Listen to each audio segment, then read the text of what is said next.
पौराणिक कथा के अनुसार बहुत समय पहले की बात है। एक बार विष्णु भक्त नारद जी ने भ्रमण करते हुए मृत्यु लोक के प्राणियों को अपने अपने कर्मों के अनुसार तरह तरह के दुखों से परेशान होते देखा।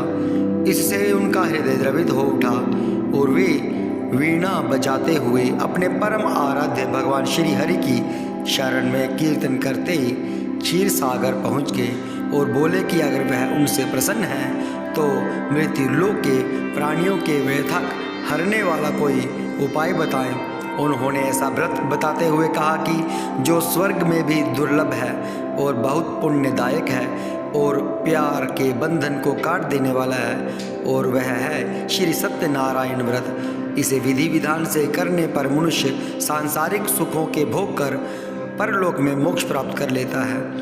काशीपुर नगर के एक निर्धन ब्राह्मण को भिक्षावृत्ति करते देख भगवान विष्णु स्वयं ही एक बूढ़े ब्राह्मण के रूप में उस निर्धन ब्राह्मण के पास जाकर कहते हैं कि सत्यनारायण भगवान फल देने वाले हैं, उसे व्रत पूजन करना चाहिए जिससे मनुष्य सब प्रकार के दुखों से मुक्त हो जाता है।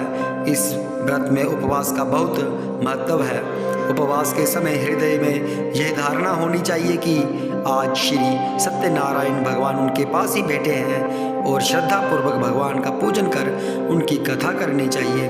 पूर्व काल में उल्कामुख नाम का एक बुद्धिमान राजा था। साधु वैश्य ने भी यही प्रसंग राजा उल्कामुख से विधि विधान के साथ सुना, लेकिन उसका विश्वास अधूरा था, श्रद्धा में कमी थी। वह कहता था कि संतान प्राप्ति पर सत्यव्रत पूजन करेगा। समय बीतने पर उसके घर एक सुंदर कन्या ने जन्म लिया।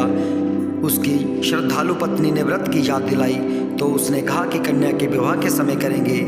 समय आने पर कन्या का विवाह भी हो गया और उल्कामुख ने व्रत नहीं किया। वह अपने दामाद को लेकर व्यापार के लिए चला गया।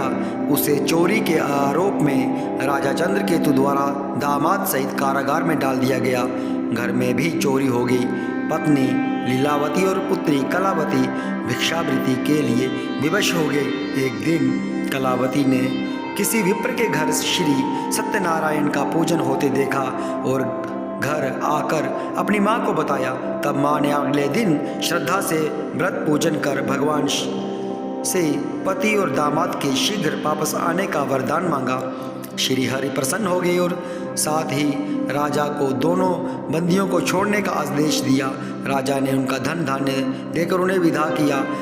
घर आकर उल्कामुख पूर्णिमा और संक्रांति को सत्यव्रत का जीवन पर्यंत आयोजन करता रहा और सांसारिक सुख भोग कर उसे मोक्ष प्राप्त हुआ। इसी प्रकार राजा तुंगध्वज ने जंगल में गोपगणों को श्री सत्यनारायण भगवान की पूजा करते देखा, लेकिन उसने पूजा स्थल पर न जाकर दूर से ही प्रणाम किया और न ही प्रसाद ग्रहण किया। परिणाम यह हुआ कि राजा के पुत्र का धन सब कुछ नष्ट हो गया। राजा को यह आभास हुआ कि विपत्ति का कारण सत्यदेव भगवान का निरादर है। उसे बहुत पछतावा हुआ। वह तुरंत वन में गया। उसने बहुत देर सत्यनारायण भगवान की पूजा की, फिर उसने प्रसाद ग्रहण किया और घर आ गया।